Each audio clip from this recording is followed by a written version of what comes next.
Hello students, तो आप सभी का बहुत बहुत स्वागत है डेफिनेट सक्सेस की पाठशाला में। आज की पाठशाला लग रही है क्लास 10th के लिए, मगर ये टॉपिक जनरल है, 9th में भी आता है, 10th में भी आता है, तो आप सभी लोग इसको देखकर अच्छे से समझ सकते हो। तो ये जो अनुच्छेद लेखन का जो टॉपिक हमने अभी आपको रिसेंटली अभी जो लास्ट आपने देखा, उसमें हमने आपको कई चीज़ें बताई कि अनुच्छेद लिखते समय हमें किन किन बातों का ध्यान रखना पड़ता है।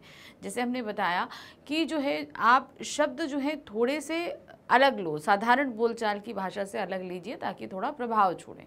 फिर उसके बाद हमने बताया कि भाषा सरल होनी चाहिए, सहज होनी चाहिए, छोटे छोटे वाक्य बनाइए, जितना पूछा गया है सिर्फ उसी बारे में लिखिए, बहुत ज़्यादा एक्स्ट्रा लिखने की कोशिश नहीं करिए क्योंकि हम अपने फिर मेन टॉपिक से हटने का डर रहता है। वर्ड लिमिट्स का हमें ध्यान रखना है, उनका डिवीज़न आप किस तरीके से करोगे, मैंने ये सारी चीज़ें आपको लास्ट वीडियो में पूरी तरीके से क्लियर कर दी हैं। लेकिन अभी भी कुछ चीज़ें ऐसी होती हैं जितना हम प्रैक्टिस करेंगे, जितना हम देखेंगे, पढ़ेंगे, समझेंगे, तब हम ज़्यादा अच्छे से देख और समझ पाते हैं। ठीक है, तो जो हमने अभी अनुच्छेद लेखन किया, अब आज के वीडियो में हम इसका अभ्यास कार्य करेंगे। अभ्यास कार्य का मतलब क्या है कि अब हम यहाँ पर आज का जो वीडियो आप देख रहे हैं इसमें हम कुछ जो है लेखन संबंधी जितनी भी अनुच्छेद के जो टॉपिक्स हैं, क्योंकि टॉपिक्स तो बहुत होते हैं, तो हम यहाँ कोशिश कर रहे हैं कुछ आपको प्रैक्टिस करा दें। तो 4-5 कुछ हैं यहाँ पर जिनको मैं आज लेकर आई हूँ ताकि आप अच्छे से इनको पढ़ो और प्रैक्टिस करो।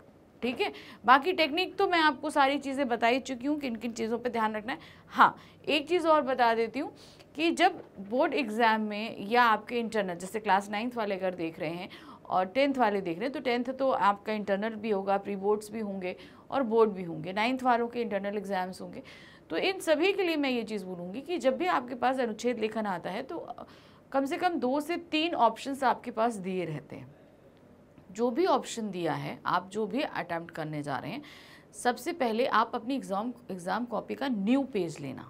ठीक है, ये मैं आपको तरीका बता रही हूँ कि हम कॉपी में किस तरीके से लेते हैं। एग्ज़ाम कॉपीज़ हमारी इतनी बड़ी बड़ी होती हैं, इस तरह रेक्टेंगल शेप में आप उनको लोगे।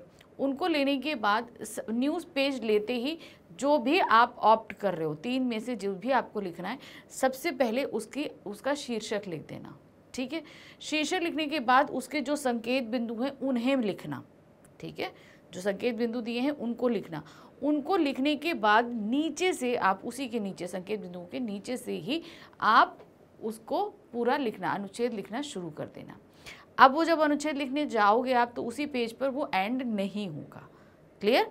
उसके बाद उस पेज पर वो एंड नहीं हुआ तो जाहिर सी बात है आप दूसरे पेज पर जाओगे।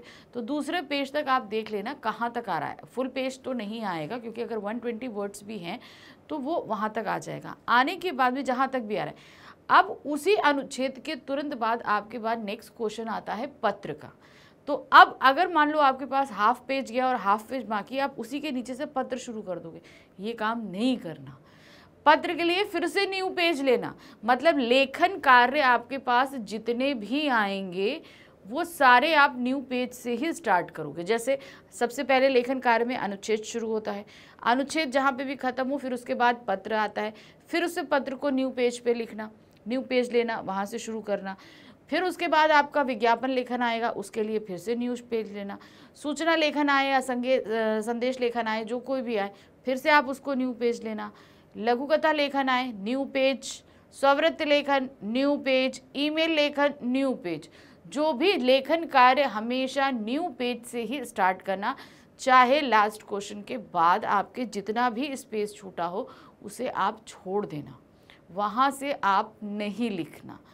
ये मैं आपको बता रही हूँ कॉपी में आप जब लेखन कार्य करोगे तो किस तरीके से इसे करना है। ठीक है, इससे कॉपी और आप जो फॉर्मेट लिख रहे हो लेखन का, वो पूरी तरीके से उसके पास आज जस्टिफिकेशन कर पाएंगे आप। अगर आप सोचो अगर इतना सा जगह बची यहीं से शुरू कर दें, तो सोचो इतने में कितना पत्र आएगा। अनुच्छेद लेखन कॉपी, आपने कॉपी इतनी ली है, इतने में अनुच्छेद लेखन खत्म हुआ, इतना बचा है, इतने में आप अगर पत्र लिखोगे तो कोई मतलब नहीं है ना। वहाँ से तो ना पत्र आप शुरू कर पाओगे ना वहाँ एंड कर पाओगे, होगा नहीं होगा। सिंपल सी एक चीज़ है ना, इसीलिए मैं बोल रही हूँ फॉर्मेट अगर आपको पूरा फॉलो करना है तो हमेशा लेखन कार्य न्यू पेज से करना।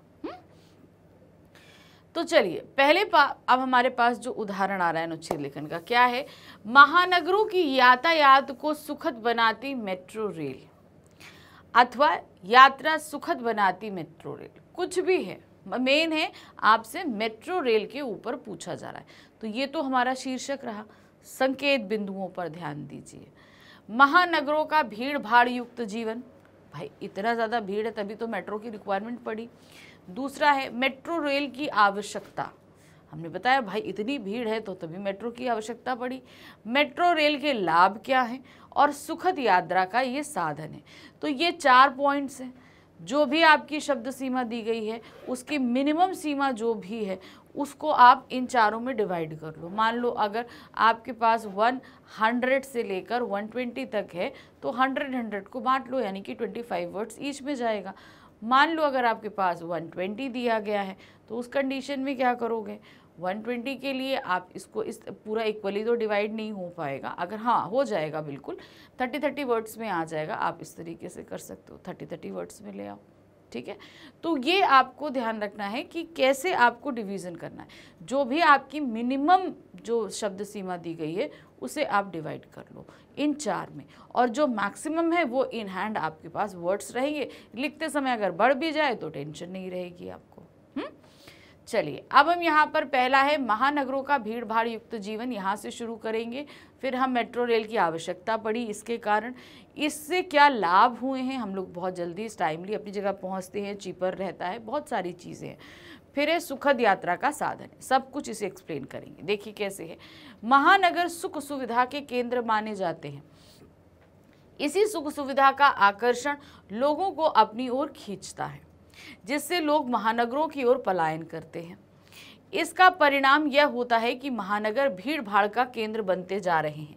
यहाँ भीड़ के कारण यातायात करना कठिन हो जाता है, क्योंकि भाई यहाँ पर बहुत सारी सुख सुविधाएं हैं, लोगों को रोजगार के लिए बहुत सारी अपॉर्चुनिटीज़ मिलती हैं, तो लोग इन मेट्रोपॉलिटन सिटीज़ में आ जाते हैं।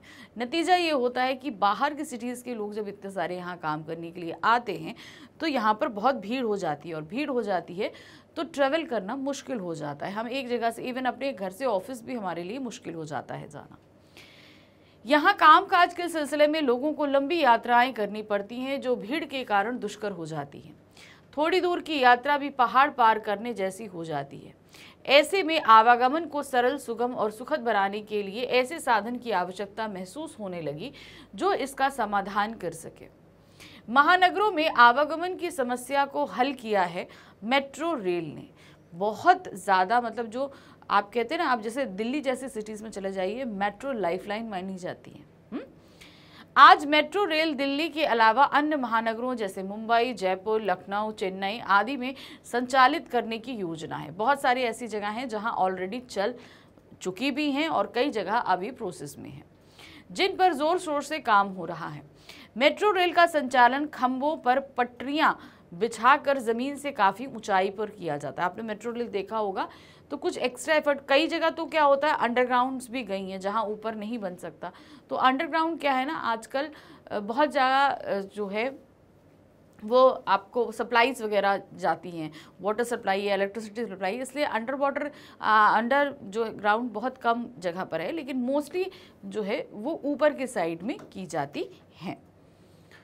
इसका कारण जाम की समस्या से मुक्ति तो मिलती है, इस कारण तीव्र गति से यात्रा भी संभव हो जाती है। इसके अलावा वातानुकूलित यानी कि एयर कंडीशन मेट्रो रेल की यात्रा लोगों को थकान, चिड़चिड़ेपन और रक्तचाप बढ़ने से बचाती है।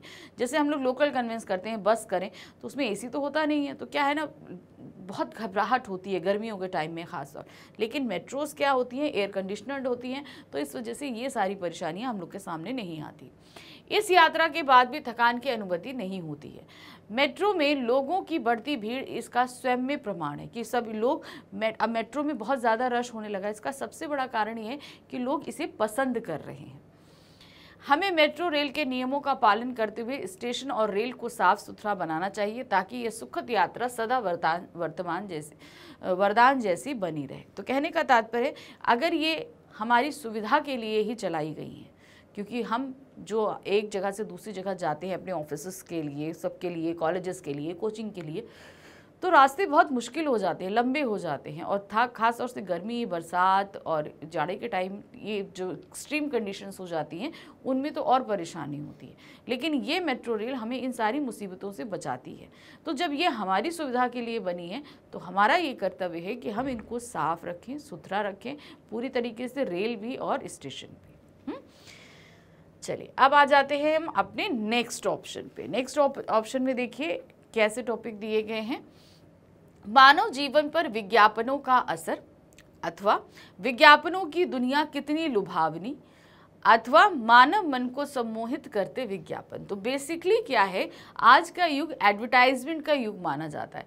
हर चीज़ के लिए एडवर्टाइजमेंट उपलब्ध है, हर चीज़ के लिए, जो चीज़ आप सोच सकते हैं सब चीज़ों का एडवर्टाइजमेंट है। तो आज के इस युग में हम अपनी हर एक ज़रूरतों को भी एडवर्टाइजमेंट के थ्रू ही जोड़ देते हैं। मतलब हमने वो देखा कि मान लीजिए हमने कोई साबुन देखा या हमने कोई पेन देखा, तो हमें लगता है नहीं हमें ये चाहिए, बहुत अच्छा है, तो हम उसको लेने के लिए आतुर हो जाते हैं। तो अब इसके ऊपर संकेत बिंदु देखिए क्या है। विज्ञापन का अर्थ एवं प्रचार प्रसार बताना है कि विज्ञापन का अर्थ क्या होता है, ये आप बताओगे। दूसरा, इस विज्ञापन का प्रचार प्रसार किस तरीके से किया जाता है अगर कोई विज्ञापन बनता है तो।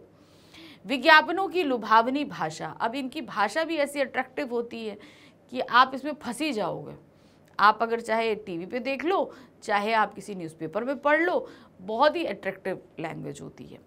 विज्ञापन का प्रभाव, हम सभी पर बहुत गहरा प्रभाव पड़ता है इसका।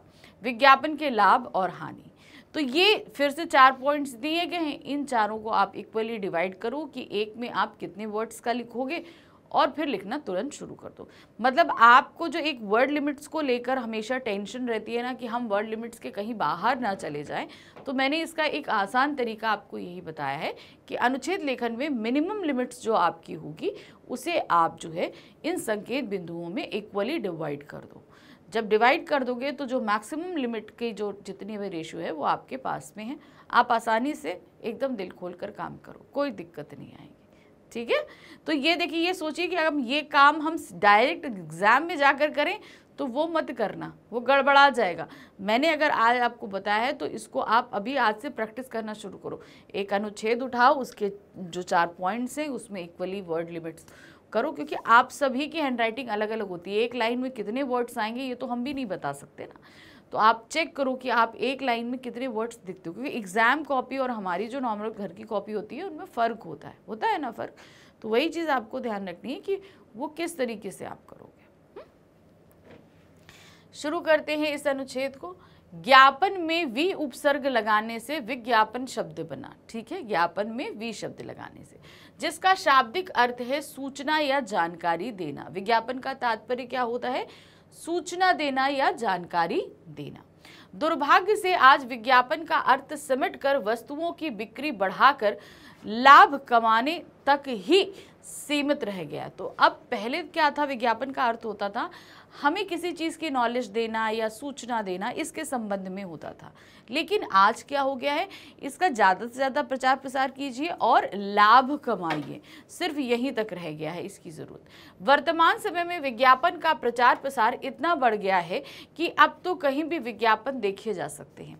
इस कारण से वर्तमान समय में विज्ञापनों का युग कहने में कोई अतिशयोक्ति नहीं है। तो आप हर जगह विज्ञापन देखो, आप टीवी पे देखते हो एडवर्टाइजमेंट, आप न्यूज़पेपर में पढ़ते हो, मैगजीन्स में देखते हो, बाहर निकलते हो होर्डिंग्स में लगे हैं, पोस्टर्स लगे हुए हैं, मोबाइल उठाते हो, कोई भी वीडियो चलाओ उसके शुरू में बीच में ना जाने कितनी बार एडवर्टाइजमेंट आता है। तो मतलब हर जगह हमें एडवर्टाइजमेंट देखने को मिलता है और ये विज्ञापन को प्रचार प्रसार करने के सारे ही जनसंचार के साधन हैं। अब इसीलिए आज के समय को हम विज्ञापन का युग कहें तो बिल्कुल भी अतिशयोक्ति नहीं होगी। विज्ञापनों की भाषा अत्यंत लुभावनी और आकर्षक होती है, बहुत ही अट्रैक्टिव होती है ताकि लोग उसकी जगह खिंचे चले आए। इनके माध्यम से कम शब्दों में अधिक से अधिक अभिव्यक्ति का प्रयास किया जाता है। अब इसमें क्या होता है, अब इसमें हम कम से कम शब्दों में ज़्यादा से ज़्यादा बात को बयां करने की कोशिश करते हैं। विज्ञापन की भाषा सरल एवं सटीक होती है। एक तो भाषा क्या है ना, सटीक एकदम सरल ली जाएगी, लेकिन ऐसे शब्दों का चयन किया जाएगा कि सामने वाले व्यक्ति को तुरंत उससे इफेक्ट पड़े, वो तुरंत ही वो काम करने के लिए रेडी हो जाए। जिसे विशेष रूप से तैयार करके प्रभावपूर्ण ढंग से प्रस्तुत किया जाता है। तो हमेशा एडवर्टाइजमेंट, देखो आजकल तो क्या है, एडवर्टाइजमेंट कंपनीज हो चुकी हैं, वहाँ पे स्लोगन राइटर्स हो चुके हैं। तो ये सभी जो है ना खास तौर से ऐसी भाषा में स्लोगन्स लिखते हैं, सारी चीज़ें लिखते हैं ताकि लोगों के ऊपर इतनी जल्दी असर पड़े, ताकि वो प्रोडक्ट लेने के लिए तुरंत ही भागे चले आए, जिसे विशेष रूप से तैयार करके प्रभावपूर्ण ढंग से प्रस्तुत भी किया जाता है। दूरदर्शन व अन्य चलचित्रों के माध्यम से दिखाए जाने वाले विज्ञापनों की भाषा और भी प्रभावी बन जाती है। अब जैसे हम लोग जो चीज़ें मुद्रित माध्यम में होती है, यानी कि जो छपी होती है, जैसे न्यूज़पेपर है आपका, जो न्यूज़पेपर हो गया आपका, वो होर्डिंग्स हो गए, आपकी जो मैगजीन्स हो गई, इन सभी में क्या है ना, वो छपे होते हैं, लिखे होते हैं। लेकिन जब टीवी पे या इंटरनेट पे इन सारी चीज़ों को देखते हैं तो यहाँ पर लिटरली लोग उस एडवर्टाइजमेंट को एक्ट कर रहे होते हैं। तो जब हम एक्ट करते देखते हैं तो उसका असर हम पर ज़्यादा पड़ता है, ठीक है। अब जैसे मैंने एक एडवर्टाइजमेंट देखा था जिसका असर मुझ पर बहुत ही ज़्यादा पड़ा। वो क्या था, आप लोगों ने देखा होगा, माधुरी दीक्षित ने एक सैशे पाउडर का जो है ऐड किया था, हैंड वॉश सैशे, जिसे पानी में मिलाने से वो लिक्विड हो जाता है। मतलब अब हम लोगों के दिमाग में अभी तक जो है हैंड वॉश मतलब क्या था कि एक लिक्विड सोप होता है जो बॉटल में भरा होता है, उसे प्रेस करो निकलेगा। लेकिन हम लोगों ने कभी ये नहीं सोचा था कि एक पाउडर्ड रूप में आएगा जिसे हम पानी में मिलाएंगे और वो एक सोप बन जाएगा। ये तो अभी तक हम लोग क्या करते थे, जैसे वॉशिंग पाउडर्स होते हैं उन्हें हम लोग इस्तेमाल करते, लेकिन हैंड वॉश में एक ये जो नई टेक्निक आई थी, तो इसका एक्ट जो है माधुरी दीक्षित जी ने बहुत अच्छे से किया था। कैसे बताया था कि हाँ, एक गंदा बच्चा होगा, उसके 2 गंदे हाथ होंगे, एक मम्मी होगी, एक डॉक्टर होंगे, कुछ इस गंदे कपड़े होंगे, लेकिन वो हैंड वॉश उनके हाथ में आता, कह रहे अरे ये हैंड वॉश कहाँ है, ये तो सैशे है। तो इस तरीके से जो एक्ट किया ना, उसने तुरंत हम लोग पे इम्पैक्ट डाला कि अरे ये मतलब ये कुछ नई चीज़ है, अभी तक जो हम लोग देखते आए उससे कुछ फ़र्क है। तो तुरंत ही हम लोगों ने उसे यूज़ करने की कोशिश करी। तो चलचित्रों में जो एडवर्टाइजमेंट रहता है वो हम पर ज़्यादा इम्पैक्ट डालता है, क्योंकि उस पर लोग उसको एक्ट करते हैं। विज्ञापन मानव मन पर गहरा असर डालते हैं। बच्चे और किशोर इन विज्ञापनों के प्रभाव में आसानी से आ जाते हैं। बात सही है, खास तौर से बच्चे, कि वो अगर उनको कोई टॉफ़ी चॉकलेट का ऐड, ये नई चॉकलेट है मम्मा मुझे ये चाहिए, ये होता है।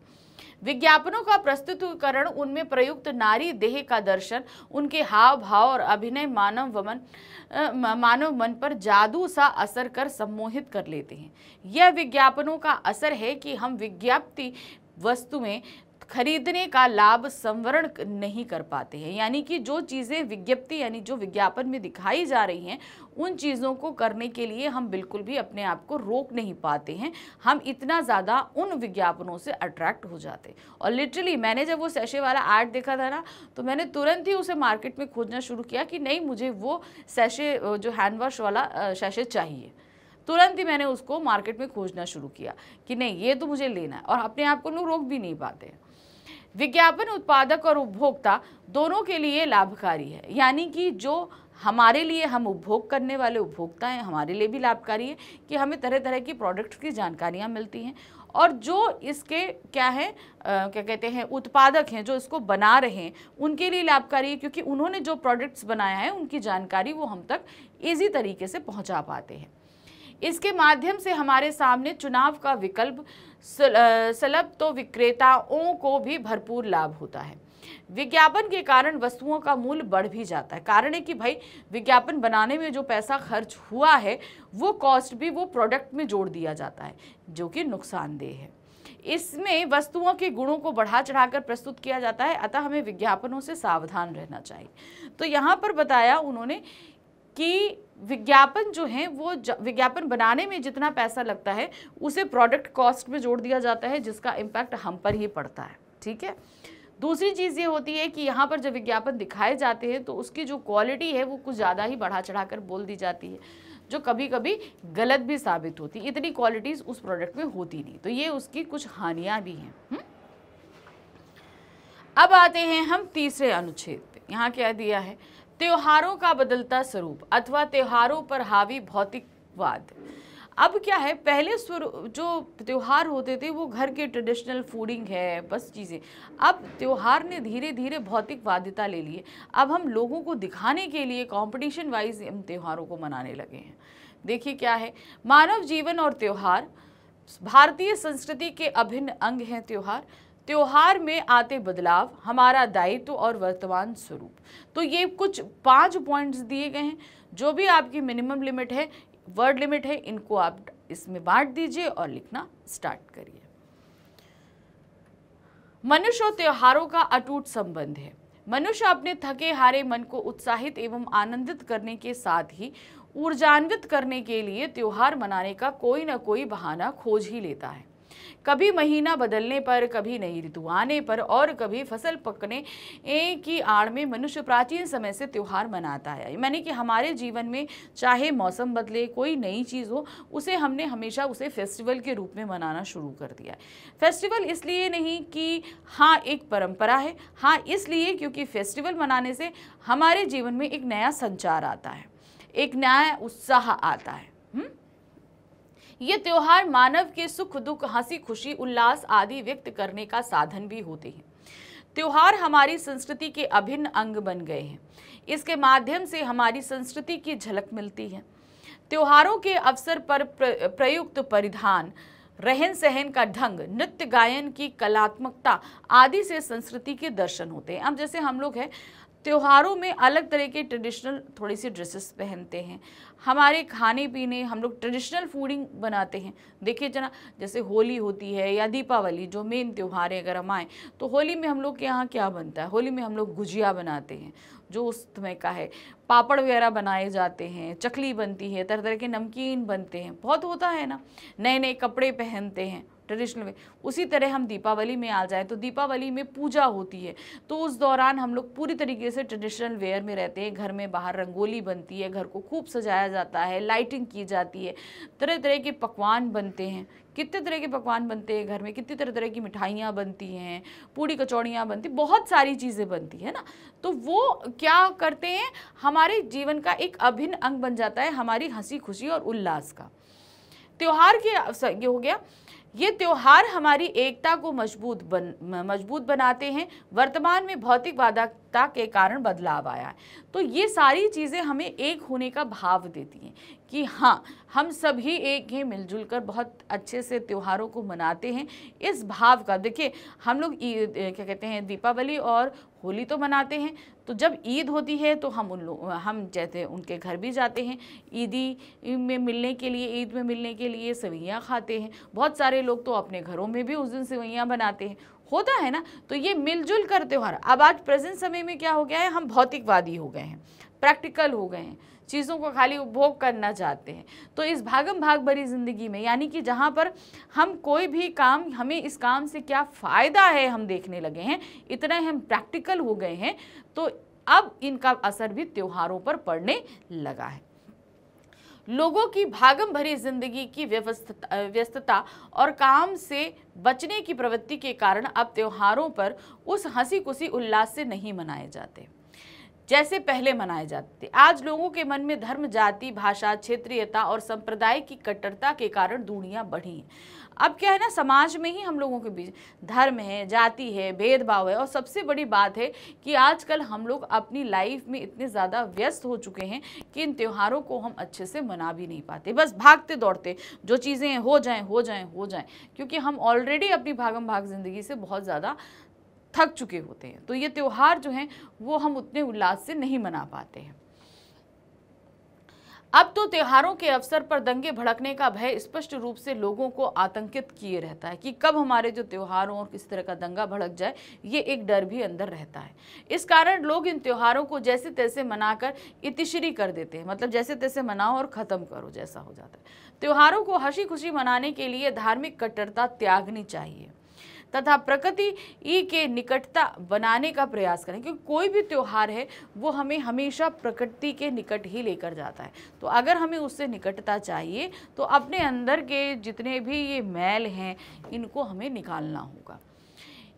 हम इस तरह त्यौहार मनाने का प्रयास करना चाहिए जिससे सभी को खुशी मिले। तो त्यौहार ऐसे मनाइए, अगर हमारे धर्म का भी जो व्यक्ति नहीं है वो उन त्योहारों में शामिल होकर खुशी का महसूस करे। ये नहीं कि हमारे त्यौहार आए तो वे व्यक्ति डरे, ये काम हमें ऐसे नहीं करने चाहिए।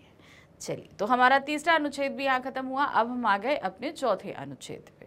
यहाँ पर क्या दिया गया है, मोबाइल फ़ोन सुखद व दुखद भी। आजकल हम सभी के पास मोबाइल फ़ोन है। इवन इस समय आप में से बहुत सारे जो हैं बच्चे हमें मोबाइल के थ्रू ही देख रहे हैं। ये जहाँ सुखद है वहीं दुखद भी है। दूसरा टॉपिक इसी में दिया है, विज्ञान की अद्भुत खोज मोबाइल फ़ोन। इस पर आपको अनुच्छेद लिखना है। अब इसमें आपके संकेत बिंदु क्या दिए गए हैं, विज्ञान की अद्भुत खोज है ये बताना है, फ़ोनों की बदलती दुनिया, अब किस तरीके से नए नए फ़ोन आ रहे हैं ये बताना है, संचार क्षेत्र में क्रांति, बात सही है, जब से मोबाइल फ़ोन आए हैं तब से संचार क्षेत्र में क्रांति आई है, सस्ता और सुलभ साधन है, और लाभ और हानियाँ। तो ये 5 पॉइंट्स दिए गए हैं जिनको आपको इस अनुच्छेद में लिखना है। विज्ञान ने मानव जीवन को विविध रूपों में प्रभावित किया है। शायद ही कोई ऐसा क्षेत्र हो जहां विज्ञान ने हस्तक्षेप ना किया हो। समय समय पर हुए आश्चर्यजनक आविष्कारों ने मानव जीवन को बदल कर रख दिया है। विज्ञान की इन्हीं अद्भुत खोजों में एक है मोबाइल फ़ोन, जिससे मनुष्य इतना प्रभावित हुआ कि आप हर किशोर ही नहीं, हर आयु वर्ग के लोग इसका प्रयोग करते देखे जा सकते हैं। मतलब हम ये पहले जब ये फ़ोन आए थे तो यंगस्टर को इसका ज़्यादा क्रेज़ था, तो तब महंगे भी थे, तो सभी जो है ना जिनके पास पैसे थे वो लोग खरीद के, क्योंकि पहले इनकमिंग पर भी पैसा लगता था। अगर आप लोग को ये सारी चीज़ें शायद ना पता हो, अगर मम्मी पापा के पास जाओगे आपको तो पता चलेगा कि मम्मी पापा के टाइम से ये फ़ोन शुरू हुआ। जब नया नया फ़ोन आया था तो जब हम लोग इनकमिंग, हमारे पास जैसे कॉल आती है तो भी हमारे फ़ोन से पैसा, जो फ़ोन कर रहा है उसका तो पैसा कटेगा ही कटेगा, हमारे फ़ोन पे जब फ़ोन आएगा तो हमारा भी पैसा कटेगा, ये हुआ करता था।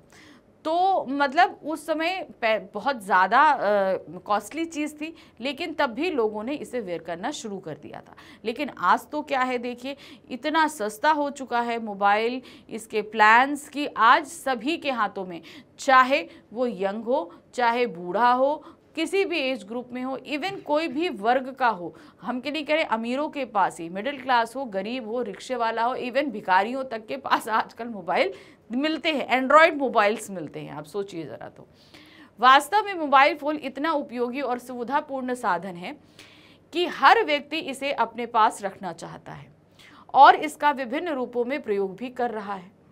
संचार की दुनिया में फ़ोन का आविष्कार एक क्रांति थी।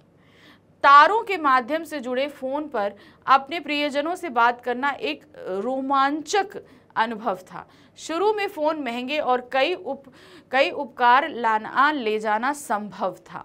यानी कि जब सबसे पहले फ़ोन आए थे तब वो लैंडलाइन वाले थे, तार वाले होते थे, जो ऐसे करके बॉक्स बनाता था, उठाइए, हेलो करके बात करिए, और उसका एक लेन होता था जो जुड़ा होता था, मतलब उसे हम इजीली कैरी करके कहीं नहीं लेके जा सकते थे। फिर एक समय आया कि कॉर्डलेस आ गए थे, फ़ोन में आए थे ना, कॉर्डलेस आए थे, जो उसका बेस जो रहता था वो हर जगह रहता था, लेकिन उस कॉर्डलेस को हम घर में पूरी जगह लेकर आसानी से घूम सकते थे, बात कर सकते थे।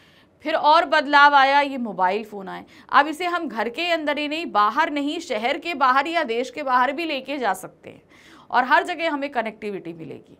तो धीरे धीरे क्या हुआ, इसके फ़ोनों के स्वरूप में बदलाव आया कि पहले क्या था, वो लैंडलाइन हुआ करता था, पहले जो डायल होता था वो नंबर ऐसे करके डायल किया जाता था, ट्रंक कॉल्स बुक किए जाते थे। फिर उसके बाद क्या आया, वो प्रेस करने वाला आया, डायरेक्ट जिसके घर फ़ोन है वहाँ लग जाता था। फिर कॉर्डलेस आए, फिर फ़ोन आए। अभी भी देखिए फ़ोन में कितने ज़्यादा वैरायटीज़ हर समय जो है वो बदलती ही जा रही हैं। हमें बातें करने के लिए इनके पास जाना पड़ता था, पर मोबाइल फ़ोन जेब में रखकर कहीं भी लाया ले जाया जा सकता है। पहले क्या था, फ़ोन बजा तो हमें दौड़कर उस तक पहुंचना पड़ता था, जी है, और फिर बात करके वहीं रख के और आना पड़ता था। लेकिन अब क्या है, मोबाइल को जेब में डालो, कहीं पे भी लो, बजा तुरंत निकालो, बात करो। हम बाहर खड़े हैं, घर में हैं, मार्केट में हैं, कहीं पे भी हैं, आसानी से हम कहीं पे भी बात कर सकते हैं। अब ये सर्वसुलभ भी बन गया है। वास्तव में मोबाइल फ़ोन का आविष्कार संचार के क्षेत्र में क्रांति से कम नहीं है। आज मोबाइल फोन पर बातें करने के अलावा फोटो खींचना, गणनाएं करना, फाइलें सुरक्षित रखना जैसे बहुत से काम किए जा रहे हैं, क्योंकि यह जेब का कंप्यूटर बन गया है। पहले मोबाइल फ़ोन आता था, यानी कि जब मोबाइल फ़ोन शुरू में आया था तो क्या होता था, वो कीपैड वाला होता था, याद है ना, इतना छोटा सा स्क्रीन रहता था जिसमें सिर्फ नंबर फ्लैश होते थे और जो है उसके नीचे कीपैड रहता था, खाली आपके लिए, वो फ़ोन के ही लिए पर्पस था। फिर धीरे उसमें और सुधार हुआ, आप फ़ोटो खींच सकते थे। अब तो ये है कि आप उसके अंदर कुछ भी, मेल भी आ सकता है, मेल भी भेज सकते हो, मोबाइल में रिकॉर्डिंग है, फ़ोटो है, आप कोई भी फाइल सेव कर सकते हो, किसी को किसी तरह की फ़ाइल भेज सकते हो, कन्वर्ट कर सकते हो, PDF बना सकते हो, कुछ भी कर सकते हो। जो एक कंप्यूटर सिस्टम पे जितने काम किए जा सकते हैं, इवन आज हमारे जेब में अगर एक पैसा नहीं है तो हम उस फ़ोन से पैसे तक का भुगतान कर सकते हैं, हम अपने टिकट्स बुक कर सकते हैं, अपने होटल्स बुक्स कर सकते हैं, हर तरह का पेमेंट ले सकते हैं, घर बैठे हम किसी भी सामान को मंगा सकते हैं। अगर हम अभी कुछ भी बनाने जा रहे हो, मेरे घर में अगर नमक या चीनी भी ख़त्म हो गई है तो हम एक फ़ोन से तुरंत ही एक ऐप खोलेंगे, उसमें हम ऑर्डर करेंगे, 1-1.5 घंटे के अंदर वो सामान मेरे घर पे होगा। तो मतलब इस फ़ोन ने जैसे जैसे अपने रूप को बदला है वो उतना ज़्यादा सुविधाजनक होता जा रहा है, क्योंकि ये प्रोसेस में है, अभी भी वो उसमें और भी सुधार चल रहे हैं। आने वाले निकट भविष्य में आप देखेंगे, पहले 2G था, फिर 3G हुआ, 4G हुआ और अब 5G तक हम अपने मोबाइल को लेकर आ चुके हैं, जिसमें बेहतरीन स्पीड हमें मिलती है हर काम करने के लिए। तो ये अभी भी बदल रहा है और आगे चल के इसमें अभी और भी बदलाव आने बाकी हैं। कुछ लोग इसका दुरुपयोग से भी नहीं चूकते। जहां इससे इतने सारे फायदे हैं तो नुकसान भी हैं। असमय फोन करके दूसरों को परेशान करना, अवांछित फोटो खींचना जैसे कार्य करके इनका दुरुपयोग करके इसके कारण छात्रों की पढ़ाई पर बुरा असर पड़ता है। इसका आवश्यकता अनुरूप ही प्रयोग करना चाहिए। देखिए, जहां इतना फायदा है वहीं इससे नुकसान भी है। लोग हर समय कभी, अब पहले, आजकल तो ये बहुत, जब से बहुत सारे ऐप्स चल गए उसकी वजह से आप किसी को ब्लैंक कॉल नहीं कर सकते हो, नहीं तो पहले तो ना ये ब्लैंक कॉल्स बहुत चलते थे दूसरे को परेशान करने के लिए, बेवजह रात में 2 बजे 3 बजे बज जाया करते थे। फिर उसके बाद अब इसका दुरुपयोग क्या हुआ, लोगों की गलत तरीके से फ़ोटो खींच लेना, उनका फिर गलत इस्तेमाल करना, ये एक ट्रेंड भी खूब चला था। तो ये तरह तरह के, ये नहीं कि ये अभी भी होता है, आप मोबाइल से बैठे बैठे किसी की किसी भी तरीके से फ़ोटो खींच सकते हो, किसी भी स्थिति में खींच सकते हो और उसको गलत इस्तेमाल कर सकते हो। तो यहाँ पर मोबाइल फ़ोन हमारे हाथ में है, ये हम पर है कि हम इसे किस तरीके से इस्तेमाल करते हैं। नंबर 5 है, जीना मुश्किल करती महंगाई, दिनों दिन बढ़ती महंगाई। तो महंगाई बढ़ रही है, इस महंगाई पर अब आपको अनुच्छेद लिखना है। अब यहाँ पर 4 संकेत बिंदु दिए हैं। महंगाई और आम आदमी पर प्रभाव, इस महंगाई का आम आदमी पर प्रभाव क्या पड़ता है, कारण क्या है इस महंगाई के बढ़ने का, दूसरा महंगाई रोकने के उपाय क्या हैं और सरकार का कर्तव्य क्या है। तो ये 4 संकेत बिंदु दिए हैं जिस पे आपको इस अनुच्छेद के बारे में लिखना है। महंगाई उस समस्या का नाम है जो कभी थमने का नाम नहीं लेती है। देखिए, इसके एंड में भी मैं आपको चीज़ें बताऊंगी, लेकिन जो लिखा है पहले वो समझते हुए चलिए। ये हमेशा दिनों दिन बढ़ती ही है। मध्यम और निम्न मध्यम वर्ग के साथ ही ये गरीब वर्ग जो इस समस्या से सबसे ज़्यादा त्रस्त किया है वह है महंगाई।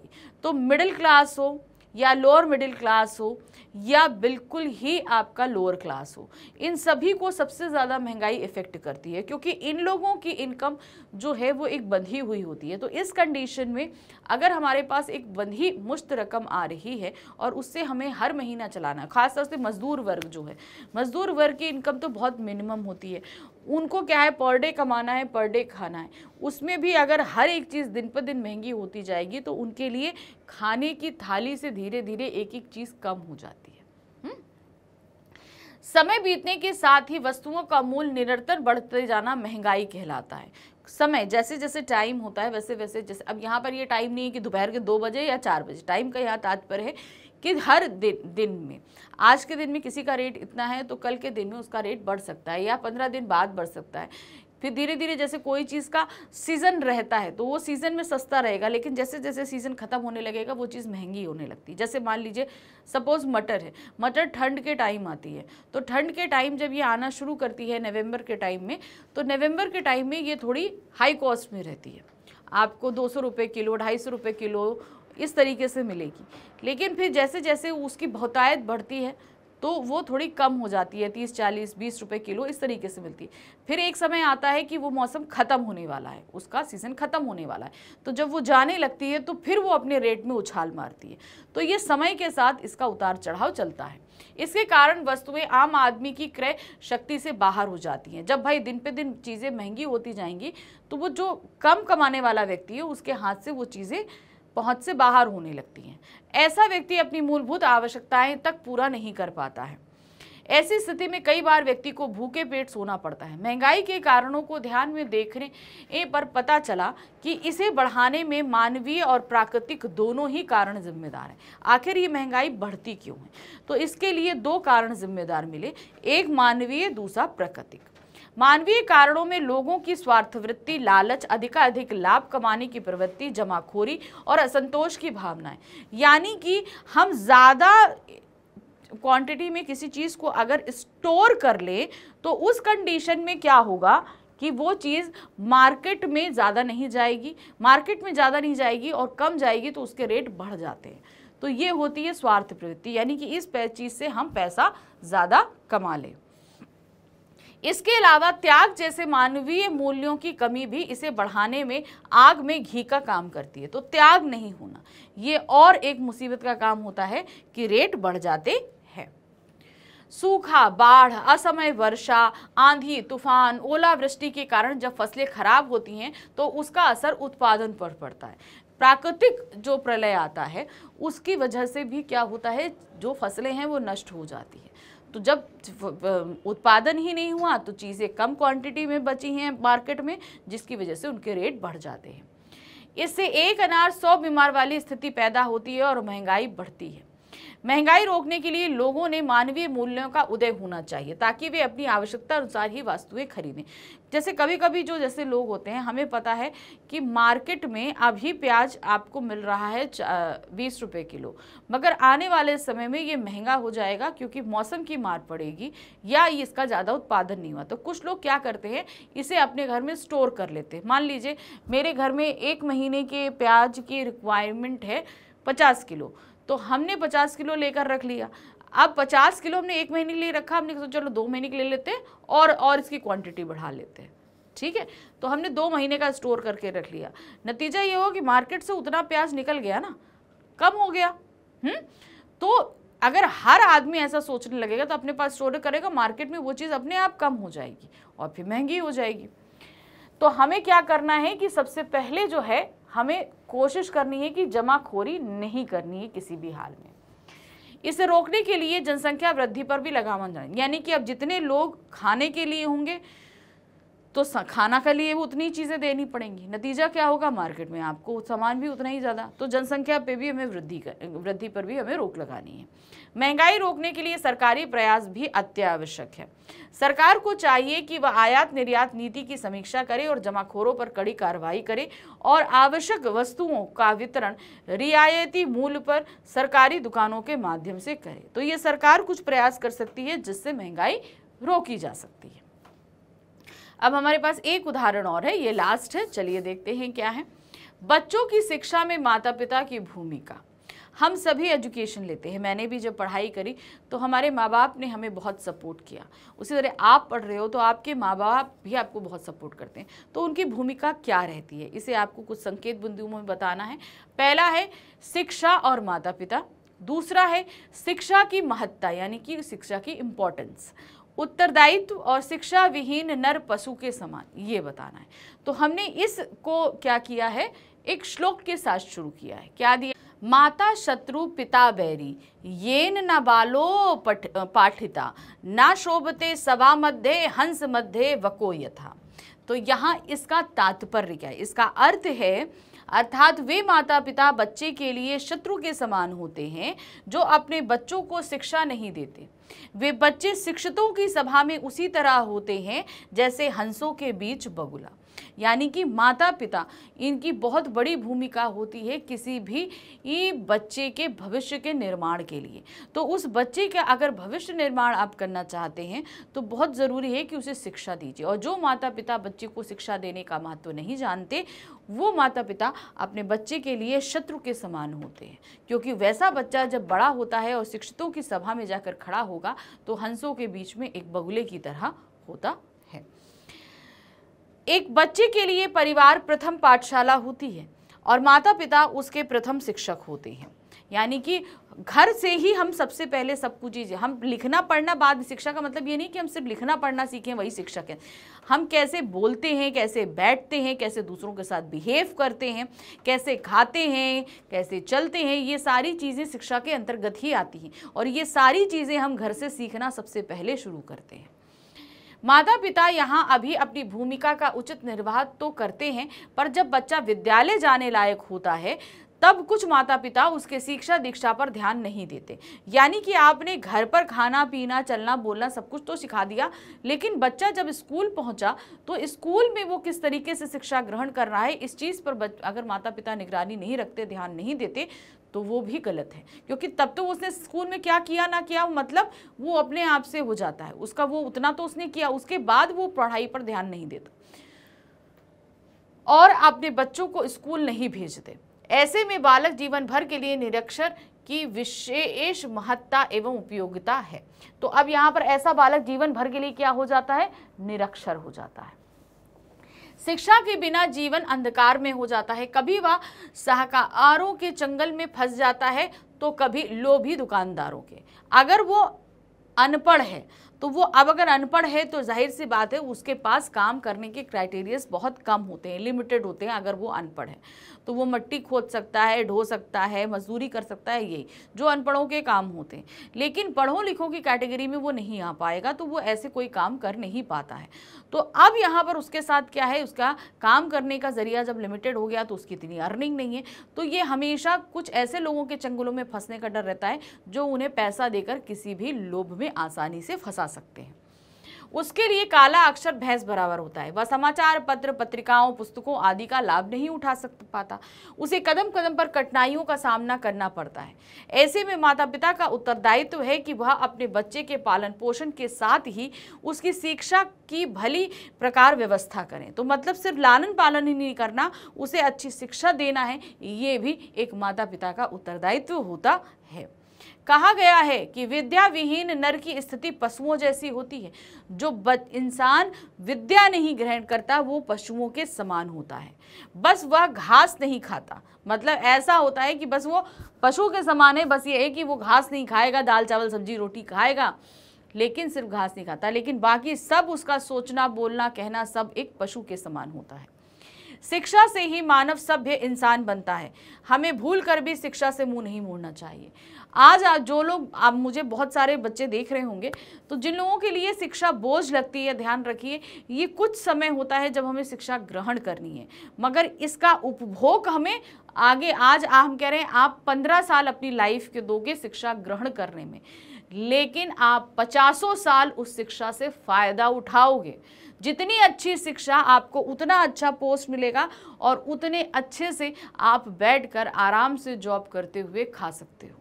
मतलब आपको अगर अपने आने वाले समय को सुधारना है तो मुश्किल से ये 15 साल थोड़ी मेहनत करके पढ़ना है, और ये मेहनत आपको हमेशा बैठकर खाने के लिए देगी। तो ये था हमारा लेखन का, यानी अनुच्छेद लेखन के कुछ टॉपिक्स जो मैंने आपके सामने रखे, बताए कि किस किस तरीके से लिखना है आपको, कुछ तरीके समझाए कि नंबर, आप जो शब्द लिमिट रहेगी कैसे आप इसको डिवाइड करोगे, सभी कुछ मैंने आपको यहाँ क्लियर करने की कोशिश करी है। तो इसी को ध्यान में रखते हुए प्रैक्टिस कीजिए ताकि आपके दिमाग में बहुत नए नए टॉपिक्स आ सकें। ज़्यादातर जो है ये न्यूज़पेपर हैं और आर्टिकल्स हैं, जो चीज़ें अभी रिसेंटली घटित हो रही हैं उनके बारे में जानना और समझना शुरू कीजिए। क्यों? क्योंकि इनसे संबंधित आपके पास अनुच्छेद आ सकते हैं। जैसे बहुत हॉट टॉपिक है G20 समिट है और आसपास हो रहे बहुत से युद्ध हैं, तीसरे युद्ध की कगार पर बैठी दुनिया है। ऐसे कुछ टॉपिक्स हैं जो आपको बहुत ही हॉट टॉपिक्स हैं, जिन पर अनुच्छेद आपके बोर्ड एग्जाम्स में आएंगे, तो उनके बारे में थोड़ा सा नॉलेज इधर उधर से पढ़ के गेन कीजिए, जिसे आप लिख सके ड्यूरिंग एग्जाम। तो ये कुछ मैंने एक्स्ट्रा आपको बताया ताकि आप अच्छे से अपनी तैयारी कर सको। तो ऐसे ही अभी मेरे पास और भी लेखन संबंधी, अभी तो लेखन संबंधी पहला ही टॉपिक है, तो अब हमारा जो नेक्स्ट टॉपिक आएगा लेखन संबंधी वो है पत्र, जिसके फॉर्मेट को लेकर बहुत सारी कन्फ्यूजन रहती है। तो चलिए उस कन्फ्यूजन को हम दूर करेंगे अपने नेक्स्ट वीडियो में, यानी कि पत्र लेखन में। मिलते हैं अगली बार। Thank you for watching, bye bye.